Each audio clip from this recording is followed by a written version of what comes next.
in a way, whatever I show with fashion is I'm trying to show where I come from. I'm trying to show that there's all of us. I'm trying to show that we're all connected. So the bigger the brand has gone, it's been so heartwarming to see everyone kind of get that Pan-African spirit. Even me just coming up with Glotto, I think it's when I moved to Joburg. So in Sandton, I was by Topshop, Zara, and I realized that it's like that moment when you go from being a small fish in a little pond, and now you're huge. You're a small fish in like a river. I guess I was used to that. I was used to people telling me I look different.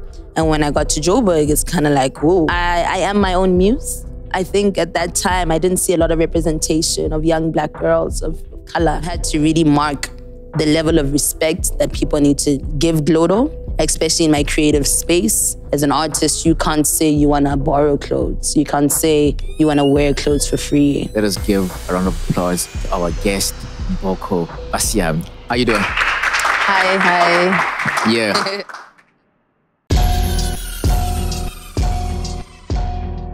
Have you ever considered what it takes to grow and build a fashion brand in Botswana and Africa? Today we have an exclusive interview with a fashion designer. Buckle up as we step into the vibrant world of fashion with Mboko Basiami, the creative force behind Glotto brand, where style meets self-expression. But before we get started, please make sure that you drop a like on this video. So I'm going to give you 2 seconds to do that. Thank you so much. Thank you for liking the video. It helps push this video out to newer audiences, and it helps us reach more people. And make sure to comment below on anything that you pick that is valuable in this video. And definitely, if you love this video, subscribe to our channel so that you don't miss a beat when we drop a new episode. And if you could share this video with just one friend, that would be legendary. Let's deep dive.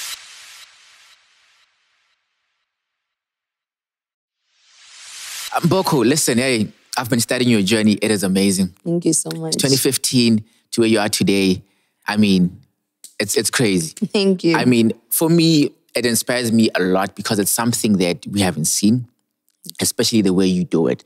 So first of all, talk to me about what inspires you most about your work. I think being a Botswana, I think that's probably my main inspiration. Yeah. Speaking the languages I speak, speaking Setswana, speaking Kalanga, speaking, coming from a country that has more cows than people. Yeah. Coming from a country, Rich. where the world knows more about your diamonds and your elephants than the people. Yeah. I think I'm always inspired by even the colors, the earth tones. Yeah. It's really the green and the gray around me and the brown, the fauna and green flora. right now. Exactly. I mean, literally. yeah. I mean, this is inspired by a reptile Yeah. from the Okavanga Delta. So Wow. I think who I am and where I come from and my heritage. Yeah. Definitely. I was telling you before we started rolling that I used to see you in varsity and be like, that girl has style. Yeah. Every time I'd see you, I'd be like, okay, what's going on here? I didn't even know you were Mboko. Yeah. Then I didn't know until, studying and I'm like, oh, this is who she is. Yeah. So this started in 2015. Talk to me about the come up. Oh, the come where up. it started, yeah. So basically, I finished high school. I had the London International School of Fashion, LISOF. It came to my high school. They say, yeah, we got a branch in Joburg. I was like, I'm gonna apply. Yeah, let's do this. I got it. I got accepted. I showed my parents. My parents were like, what are you doing? What's a BCom in fashion? You're crazy. So I got my 48 points. I got 3 A stars, Wow. 3 A's straight out of high school. Wow. So it was a thing of them looking at their firstborn like, no, look at your grades. Go do medicine, Why go do are law. you doing fashion Go do now? engineering, yeah. I tried to go the smart way and say BCom. They said, nah. So I went to Joburg, did my A-levels. I even dropped off my A-levels. I couldn't even complete it. I was upset.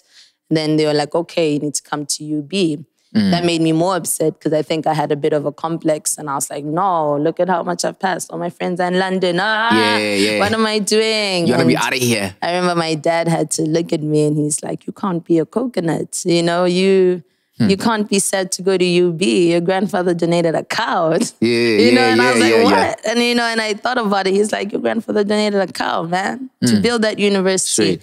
And I think I felt so much shame in that moment that I was like, no, just because I'm going back home, just because I'm back in UB, there's nothing to be ashamed of. So I had to use what I had. Pride, yeah. I had to have pride about doing it. And then first year book allowance comes in. And I'm like, luckily I had a best friend who was also like with me. And I was like, let's do this. Let's join these book allowances. I still have an apartment in Joburg. Let's use it. And that's what we did. 8,000, we're putting it together. We're staying and we're going to Joburg. We're getting the tops. Glotto was supposed to be a blog of mine, TBH. But I decided for it to become more fashion after some imagery was released and people wanted to buy the tops. So I was like, okay, let me start selling. So people are the ones that told you, listen, we want that. Honestly, I would say it came off because I was like, Glotto, it comes from the word glottology, studied linguistics, or I had a whole brand around it.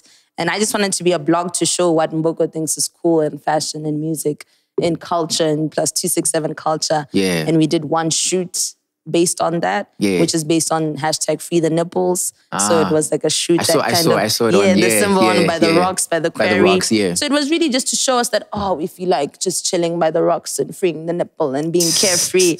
And all of a sudden, everyone was like, oh, I want what they're wearing. And I was like, okay, that's the classic Glotto halter top. So up to that point, you never thought of selling? Nuts. Not no really. way. It wasn't supposed to be full retail, I won't lie. It was more aesthetics, more conceptual. I think even when I start my first interviews, I say it's a creative platform. I'm even afraid to say it's a clothing brand. Okay. So from there, you're like, okay, we have to do this now. We have to make it because nobody's making it. Okay. I think from there, the demand was there and I realized that I've always used fashion as a voice. I think you saw that in UB. Even Most young, I think I was kind of got a bit teased a bit about being dark-skinned. So I kind of knew that, let me just make sure I'm beautiful. So, you know what I mean? So I've always used fashion as like an armor for people to pay attention to what I'm wearing than anything else.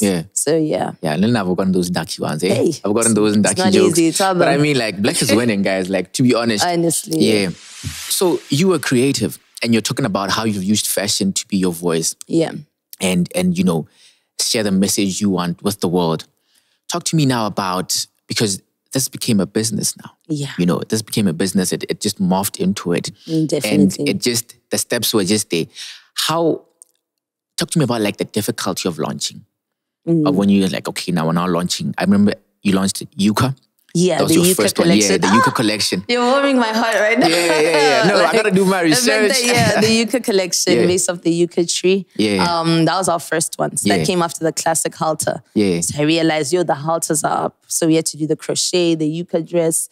Honestly, I am my own muse. I think at that time, I didn't see a lot of representation of young black girls of color. And I love Botswana because I think when people think Africa, they're going to think wax, fabrics, they're going to think, huge. But Botswana have the most diverse color scheme, color palette. True. We have the most lightest complexion people that are 100% black. You know what I mean? So I really wanted to show that.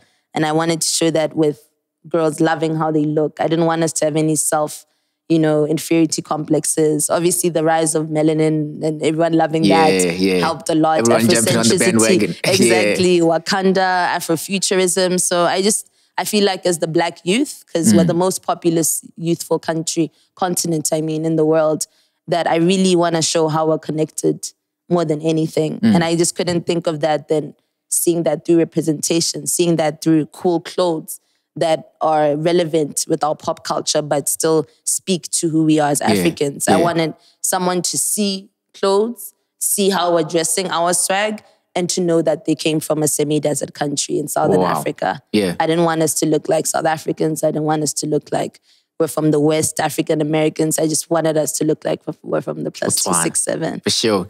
So where did this come? Where did this start? Because was there a timing factor to it? Because if you look at it, like everything just came in like that. Was there a timing factor where you thought you wanted to launch this before? Or you were like, okay, let me wait for this, then we're going to launch? Honestly, we just launched. Because even me launching, I remember my first photographer, Candice, I love her. She launched, she dropped them without me knowing. So I had all these people calling me like, this is cool, I didn't even have an Instagram page when those pictures dropped.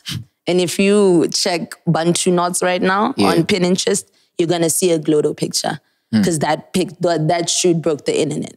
It reached that many people. So I was forced into it, if that makes sense. I really had to create that Instagram account after I saw images that I curated going circulating millions, getting all those units. And I had to be like, okay, now we need to show where it comes from, which is Botswana. Lovely. And I had to be consistent because fashion is always evolving. And luckily, I always have an opinion.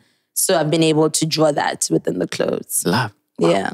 So how's your mindset now? Because you're just here then, poof, you know, how is your mindset when you're seeing these numbers? You're seeing like, yo, people are sharing, people are talking about this. It's nuts. Everybody's on it. Yeah. How is your mindset on it? Because I know that a lot of people that sometimes the moment it gets to that point, they're like, I don't know what to do. It's a lot. Like, how are you thinking about it in that moment? Like, walk me through, like, when it actually, where you're like, okay. I think I have to tell you where the name comes from. Yeah. So even me just coming up with Glotto, I think it's when I moved to Joburg. So in Sandton, I was by Topshop, Zara, and I realized that it's like that moment when you go for being a small fish in a little pond, and now you're huge. You're a small fish in like a river. I guess in Bots, like, you know how you're describing like, this fashion sense. Yeah. I was used to that. I was used to people telling me I look different. Yeah. And when I got to Joburg, it's kind of like, whoa, no one's really telling me that. I'm blending in. Yeah. I realized that, whoa, I don't really have a fashion sense. I'm kind of copying what the mannequins are giving me. And, you know, I did an internship at Topshop in Sandton City, and you see how these looks are all orchestrated in London, and then they're just sent to you, and we're just copying, you know, there's no... And I was like, it bothered me. I was like, hey, who am I? Who am I? You know, at the core. Who am I at the core? And I had to think, okay, I am a Motswana, I'm also a Kalanga. Okay, I speak 2 languages, that's who I am. And I thought to myself, with these 2 languages, understanding Setswana, I understand a bit of Sepedi, Sesotho. Wow. With Kalanga, Chikalanga, I understand a bit of Chishona and Chivenda. Wow. And I was like, you know what? With just my 2 languages, I'm able to connect with 4 other tribes. I have a family of 6 tribes right now. And I think also in Joburg, a lot of people would speak to me in their languages. It also happened when I traveled to Zanzibar. They're speaking to me in Swahili. So my whole life, people, even Botswana, have been asking me, Otwakai, you know, Motswana. Like, I'm getting that my whole life. And it's like, I just had to think of, how do I bring this together? How do I bring this interconnectivity that we all have? Hakuna Matata comes down, it's Ahona Matata. You know, I wanted to show the superpower of languages to connect with one another. And that's when the study of languages, the study of linguistics, that is glottology. So Glotto came from that. So I guess, in a way, whatever I show with fashion is I'm trying to show where I come from. I'm trying to show that there's all of us. I'm trying to show that we're all connected. So the bigger the brand has gone, it's been so heartwarming to see everyone kind of get that Pan-African spirit. When they wear Glotto, they're very proud. You're proud of the copper bleach stain. You're proud of the Made in Botswana tag. You're proud of the visualness, you know, that this isn't just a brand where they took stock models. It's very real. It's very sentimental. It's very rich. It's very aesthetically appeasing. And most of all, it reminds you, it's things you like. It's things that you can relate to, you know?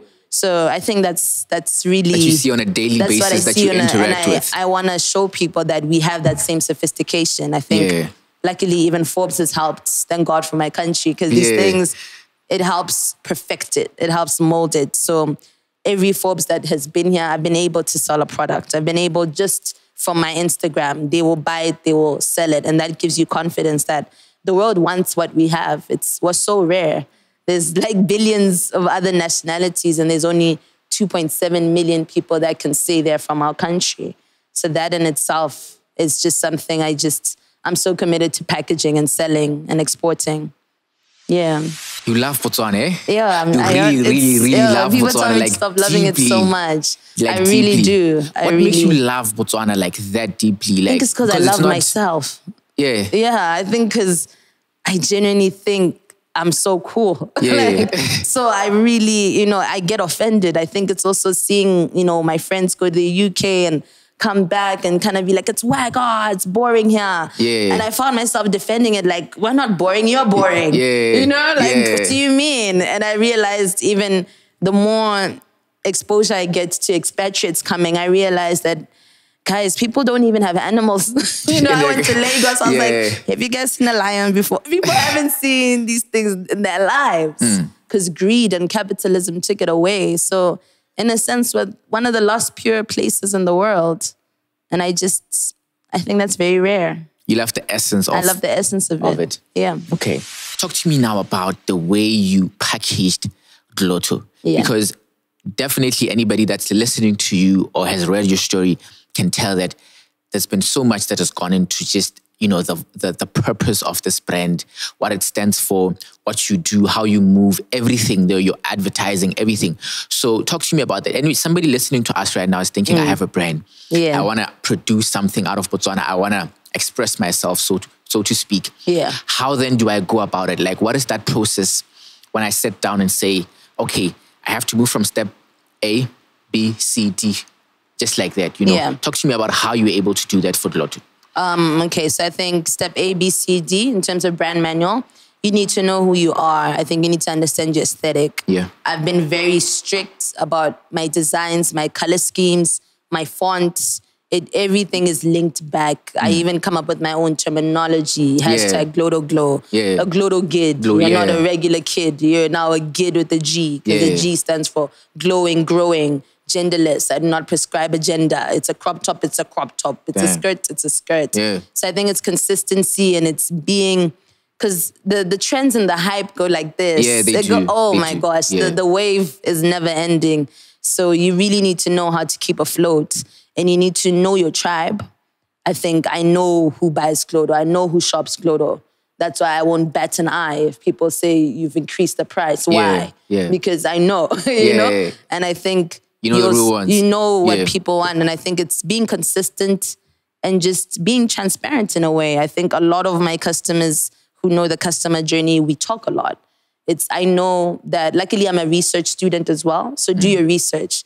I did marketing research. My last research paper before I graduated was the effect of technology on the intention to use electronic commerce. Because I knew I'm going to sell my clothes on an electronic commerce platform, which I've been doing. You know, I did 100 questionnaires. I asked Botswana why they wouldn't shop online. And to this day, those findings, I use them. I know my people are used to a market where they touch and feel the clothes.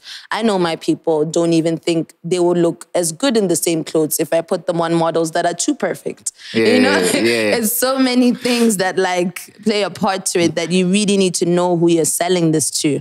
You know, I think even earlier this year, it was the most brutal first quarter of the year. And this is in what, the 5 years? Because it's officially our 5 years, 7, but I only registered after 2 years. So that's another thing. You really need to know what you're doing. I didn't register Glotto in 2015 because I still wasn't sure. I did so in 2017 though, because like, now, exactly. So now you have to have a brand DNA. You need to have a proper target market, that you have a voice to your audience. And then, of course, your product. You need to know what you're giving people and you need to stand by it.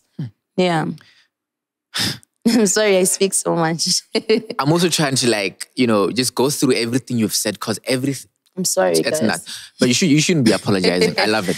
Talk to me about like setting up a business. There's many things, yes, but now you're running it. You're no longer like, you know, it's 7 years. It's 7 years deep. So you've probably evolved many times to get to this point, because if you hadn't, you wouldn't be here, you know? So that's true. In business right now, what do you focus on as the lead of Glotto? Like, what is your focus? Because I'm just speculating. You really can't do everything. So you have to have something that you're focused on. 100%. This is what I focus on a day-to-day. These are my tasks. What is that for you? Oh, 100%. I think a lot of that delegation really happened early on in the year. I really had to do it. Right now, it's obviously sustainability. I think we want to finish off our workshop. That's what we've been doing.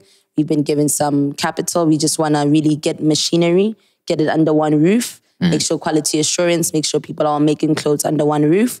www.glottobrand.com. We soft launched it this Forbes. Because, you know, had to show the venture capitalists where we're going with it. And so, it looks good. Thank you so much. Thank you so much. I need to do the official launch. Hopefully you'll be a part of it as well. So we need to do the official launch probably in summer for our 5th year birthday celebration. And I want to get into exporting. It's definitely, I feel like I've set my aesthetic. I feel like I've set my footprints. I even had to kind of slap myself this year and ask myself, did I really need to do that campaign?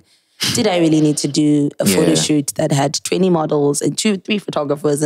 But the creative in me says yes. Yeah. The creative in me says, yeah, you needed to do a production that big. So now you can go to my sec and show them you can hire 30 people. What then that's the business owner and you say. Exactly. Because I think sometimes they lock heads. Exactly. Yeah. So the creative was like, you had to do it. You had to show people. We were continuing. Consistency. Every year there's a Valentine's campaign. Yeah. But I was like, you should have saved this to do a proper launch party for Forbes. Yeah. You should have, Yeah. But then you look at it and you live and you learn.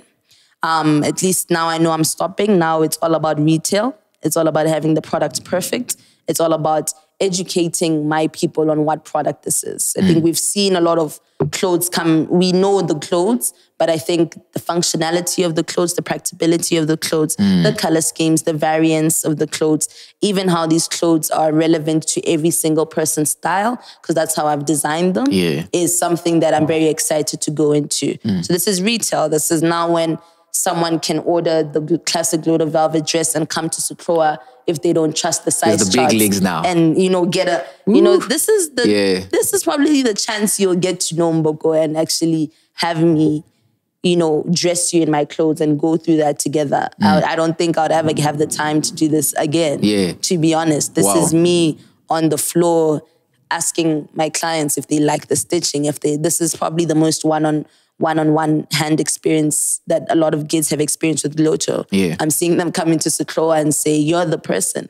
And this is someone, they've been buying from the brand for 5 years. And they haven't... Exactly. Yeah. So it's a very touching moment. It's a very humbling moment. I'm taking all the constructive criticism. I'm listening to people that, like you, who know the brand. And I want us to be proud. I always tell people that the same way the Chinese have mastered the aesthetics of taste, we know honey, ginger, soy is theirs. So any Chinese national can go to any country and use their mother's recipes and start up a China restaurant. Exactly. And we'll all go eating. Because we know those. They've sold us the aesthetics. They've sold us the chopsticks.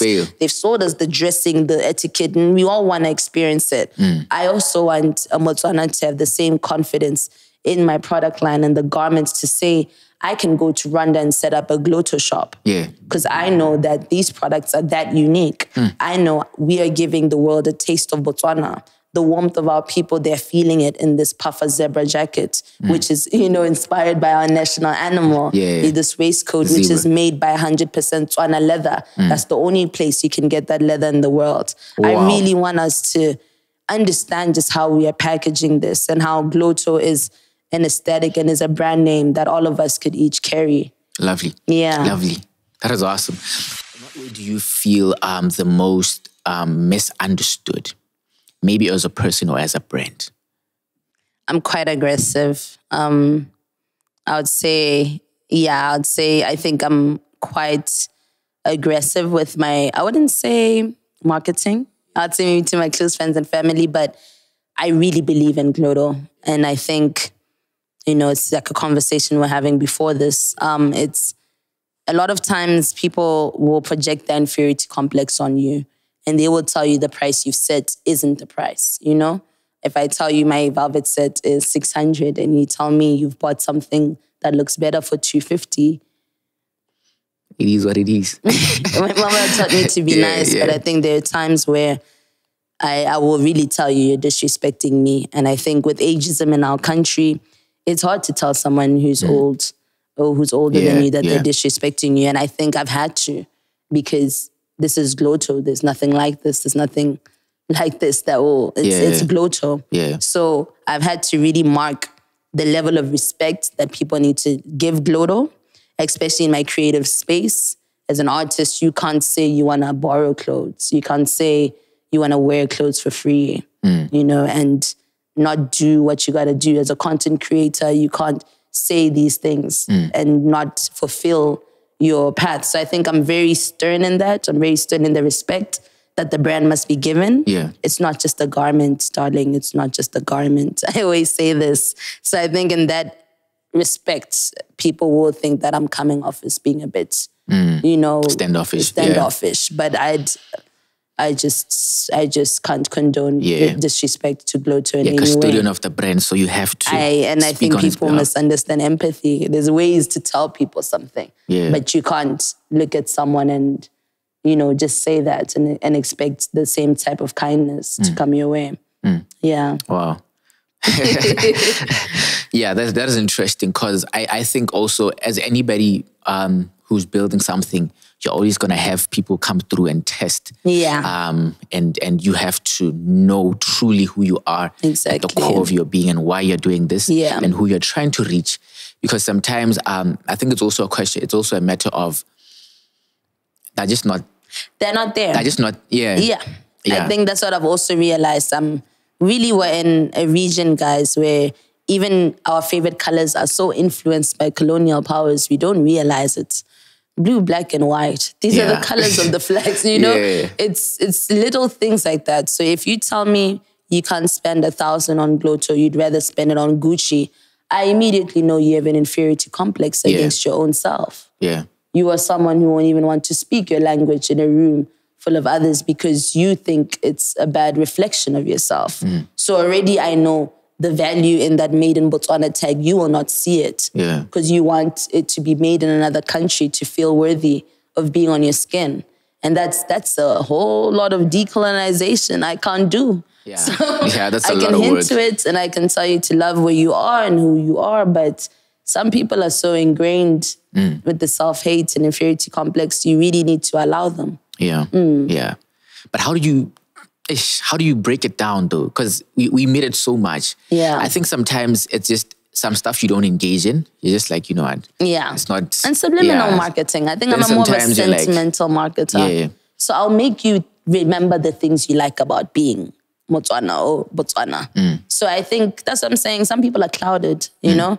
I think even when I got a bit of backlash against the price change of everything, and I remember I was torn with this decision. Should I tell people the brand just acquired a 12,000 machine? You know, this is why the dress is not full. But I feel like even if you told them, if I told they them, wouldn't care to even the extent. if I told them that the first brand, the dress we're using the left remaining velvet, so we didn't have to buy velvet. And it's $450. Now we're buying it's $800. You know, I couldn't, you know? And it got to that point where you realize people are angry about so many things. They could be angry about the fuel increase. They could be angry about the economy. There's so many things that people are angry about that we just really need to focus on what makes us happy. Yeah. And I just had to... And add more empathy. Exactly, and add more empathy. Yeah. Lovely. My last question to you, Mboko, sadly. How do you want to be remembered as Mboko? Oh, as Mboko? Yeah. The sub-Saharan shorty. Definitely. IG. Kalanga goddess, Kalanga queen. 100% Botswana. Hashtag push a BW. Hashtag Glotto glow. I think I'd like to be, I'm a looper. I think I'd like to be remembered as someone who didn't feel like they were stuck here. And someone who felt like the chosen one. You know? Like, you know, Moses and the Israelites, how they were all in the promised land. I feel like that's us. There's 3.5 million Tswana people in South Africa. Is it 5? We have a lot of Tswanas, guys. We have a huge Tswana population. I didn't know. A lot of us went there. So I think sometimes when you're here, it feels like, I'm here, man. We don't have the big malls. We don't have nothing. They've probably told you to go there. Exactly. But I'd like to be remembered as the person who made Botswana a place worth living in or doing business in, at least. I may not live here for my whole life, but Botswana's worth it. Yeah, I'd like to be remembered as the person who made local fashion relevant. I think we shouldn't only look at local fashion when we have a big event where we need a custom piece drawn up. I think local fashion should be every day ready to wear. Everything we wear. You know, I want to be that person who you think of Mboko, you think of taste and a Botswana export product that can be sold on the most finest and expensive stages of the world. Awesome. Thank you guys for watching this episode. We really hope you enjoyed it and learned something new. Deep Dive is dedicated to bringing you the most comprehensive and engaging information about business, personal finance, and personal development. Make sure to hit that subscribe button to stay updated with all our latest content. If you like this video, give it a like to show your support and help us reach a wider audience. And don't forget to share this video with your friends and your family who may be interested. Sharing helps us grow our community and connect with like-minded individuals. Leave a comment below and give us your biggest takeaway on this episode. If you're interested in being a part of our live studio audiences, make sure to register for the next show. Can't make it to the show? No problem. Check out our Patreon page to watch the full episode and get exclusive access to more great content. Thank you for watching, and I'll see you in the next episode of The Deep Dive.